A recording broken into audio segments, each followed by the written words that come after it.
स्त्री 2। सरकटे का आतंक अमर कौशिक द्वारा निर्देशित, नीरेन भट्ट द्वारा लिखित और मैडॉक फिल्म्स और जियो स्टूडियो द्वारा संयुक्त रूप से निर्मित 2024 की भारतीय हिंदी भाषा की कॉमेडी हॉरर फिल्म है। यह मैडॉक सुपरनैचुरल यूनिवर्स में 5वीं किस्त है और स्त्री 2018 की अगली कड़ी के रूप में कार्य करती है।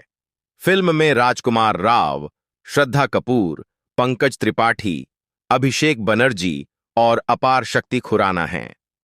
कहानी विक्की और उसके दोस्तों का अनुसरण करती है, जिन्हें सरकटा को हराना होगा, जो चंदेरी की महिलाओं का अपहरण कर रही है। स्त्री 2 जहां पहली फिल्म खत्म हुई थी, वहीं से शुरू करते हुए स्त्री चंदेरी में दोबारा प्रवेश करने वाली होती है, जहां वह नगर के प्रवेश द्वार पर अपनी एक मूर्ति देखती है, जिसे नगरवासियों ने सम्मान के प्रतीक के रूप में बनवाया है और जिस पर लिखा है, हे स्त्री रक्षा करना, और वह चंदेरी छोड़ने का निर्णय लेती है। सालों बाद चंदेरी को सरकटा के रूप में एक नए खतरे का सामना करना पड़ता है, एक सिरहीन भूत जो रात में महिलाओं का अपहरण करता है और उन्हें एक दुस्वप्नपूर्ण वैकल्पिक आयाम में ले जाता है। भूत की उपस्थिति से अनजान शहर के लोग गलती से मान लेते हैं कि लापता महिलाएं बेहतर संभावनाओं के लिए चली गई हैं। विक्की अभी भी अनजान लड़की से प्यार करता है, अक्सर उसे अपने सामने प्रकट होने की कल्पना करता है। इस बीच रुद्र को एक गुमनाम पत्र मिलता है, जिसमें चंदेरी पुराण के गुम हुए पन्ने और एक गुप्त संदेश वो आएगा होता है। चिंतित रुद्र विक्की को इसके बारे में चेतावनी देता है, लेकिन उसे खारिज कर दिया जाता है। एक रात बिट्टू की प्रेमिका चित्ती को सरकटा ले जाता है। अपहरण का गवाह एक नशेड़ी भिखारी भूत के अस्तित्व की पुष्टि करता है। विक्की, बिट्टू और रुद्र चंदेरी पुराण के फटे पन्नों की जांच करते हैं और सरकटा की उत्पत्ति का पता लगाते हैं। उन्हें पता चलता है कि सरकटा चंद्रभान की प्रतिशोधी आत्मा है, जो एक पूर्व ग्राम प्रधान था, जो शराबी और व्यभिचारी था और प्रगतिशील महिलाओं से नफरत करता था। उसने स्त्री की हत्या कर दी जब वह एक वेश्या थी, उसके पति का सिर काटकर और उसे उसकी बेटी के सामने जिंदा जलाकर मार डाला। स्त्री आत्मा के रूप में लौटी, चंद्रभान और उसके साथियों का सिर काट दिया और उनके शवों को दफना दिया। चंदेरी से स्त्री के जाने के बाद सरकटा प्रगतिशील महिलाओं को निशाना बनाने के लिए वापस आ गई। अपने चचेरे भाई भास्कर के साथ रह रहे जना को एक मंचीय नाटक के बहाने चंदेरी वापस बुलाया जाता है। असली कारण जानने के बाद जना अनिच्छा से सहायता करने के लिए सहमत हो जाता है।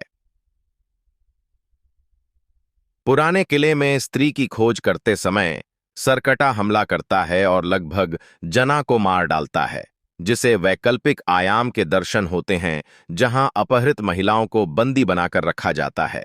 जना को मरा हुआ मानकर समूह को तब झटका लगता है जब वह पुनर्जीवित हो जाता है और वे सरकटा के पीछा करते हुए किले से बाल बाल बच निकलते हैं। जैसे ही सरकटा शहर में आतंक मचाती है, वह फिर से प्रकट होती है और स्त्री के बालों से जुड़ी उसकी चोटी की शक्तियों का उपयोग करके सरकटा से लड़कर समूह को बचाती है। डर में जी रही शहर की महिलाएं विक्की पर स्त्री को हराने का आरोप लगाती हैं।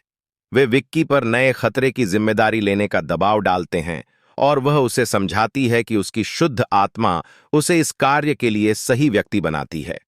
वह विक्की को एक जादुई खंजर देती है और उसे सरकटा का सिर आधा काटने के लिए इसका इस्तेमाल करने का निर्देश देती है। सरकटा को फंसाने के लिए समूह रुद्र की प्रेमिका शमा द्वारा एक नृत्य प्रदर्शन का आयोजन करता है। प्रदर्शन के दौरान सरकटा प्रकट होता है, लेकिन विक्की उसका सिर काटने में असमर्थ होता है। सरकटा विक्की, रुद्र और जना को छोड़कर मौजूद सभी पुरुषों को अपने वश में कर लेती है। इसके बाद सरकटा शमा का अपहरण कर लेती है और बिट्टू सहित वश में किए गए पुरुष शहर की महिलाओं को नियंत्रित करना शुरू कर देते हैं। समाधान की तलाश में समूह गुमनाम पत्र से मिले सुराग का अनुसरण करते हुए मनोरोग अस्पताल जाता है, जहां वे सरकटा के वंशज से मिलते हैं। वह आदमी बताता है कि सरकटा को केवल उस प्राणी द्वारा ही हराया जा सकता है जो दोनों का आधा आधा हो, न तो पूरी तरह से पुरुष, न ही महिला, न ही मानव और न ही जानवर। इस ज्ञान के साथ वह अपने शरीर को विकी के साथ मिला देती है, जिससे सरकटा की खोह में प्रवेश करने में सक्षम प्राणी का निर्माण होता है। खोह के अंदर विकी और वह सरकटा का सामना करते हैं। विकी जादुई खंजर से सरकटा का सिर 2 टुकड़ों में काट देता है, लेकिन प्रत्येक कटे हुए सिर से कई नए सिर निकल आते हैं। जब वे अभिभूत होते हैं तो भास्कर आता है और सरकटा पर हमला करता है। हालांकि लड़ाई तब भयंकर हो जाती है जब सरकटा फिर से उसका सिर जोड़ देता है और भास्कर को परास्त कर देता है। अंतिम प्रयास में वह अपनी मां को पुकारती है, जो आश्चर्यजनक रूप से स्त्री के रूप में सामने आती है। स्त्री आती है और विक्की की मदद से सरकटा को फिर से उसका सिर काटकर और उसके शरीर को लावा में घसीटकर उसे हमेशा के लिए नष्ट करके हरा देती है। सरकटा की हार के बाद महिलाओं को मुक्त कर दिया जाता है और पुरुषों को भूत के नियंत्रण से मुक्त कर दिया जाता है। विक्की और उसके दोस्तों को नायक के रूप में मनाया जाता है। वह बताती है कि वह स्त्री की बेटी है और यही कारण है कि स्त्री ने पहले उसे मारने की कोशिश की थी, क्योंकि उसे लगता है कि उसकी बेटी अभी भी एक बच्ची है जिसने उन्हें मरते हुए देखा है। वह विक्की को यह भी बताती है कि वह एक भूत है और वह केवल अपनी मां की आत्मा को विक्की की मदद से मोक्ष दिलाने के लिए चंदेरी आई थी, इसलिए उसके साथ दोस्ती शुरू करती है। वह उसे विश्वास दिलाती है कि वह अभी भी उनकी दोस्ती को महत्व देती है और उससे वादा करती है कि वे फिर मिलेंगे और विक्की के सामने अपना नाम फुसफुसाने से पहले नहीं। जंगल में भास्कर, जो अब इंसान बन चुका है, जना से मिलता है और उसे शी के साथ मिलाने के लिए कहता है। जना मना कर देता है, लेकिन भास्कर विनती करना जारी रखता है, जैसा कि मुंजिया के पोस्ट क्रेडिट सीन में दिखाया गया है। वे चंदेरी घूमने के बाद दिल्ली लौटने के बारे में चर्चा करते हैं। भास्कर जना को दिल्ली में एक नए खतरे के बारे में बताता है, जो एक आदमी के बारे में है, जो लोगों की गर्दन से खून चूस रहा है, जिसका मतलब है एक पिशाच। दृश्य में सरकटा के अवशेषों से भरा एक रहस्यमय बर्तन पागल खाने में पहुंचता है, जहां उसका वंशज अवशेषों से निकलने वाले ज्वलंत धुएं को अंदर ले लेता है और राक्षस के वश में हो जाता है।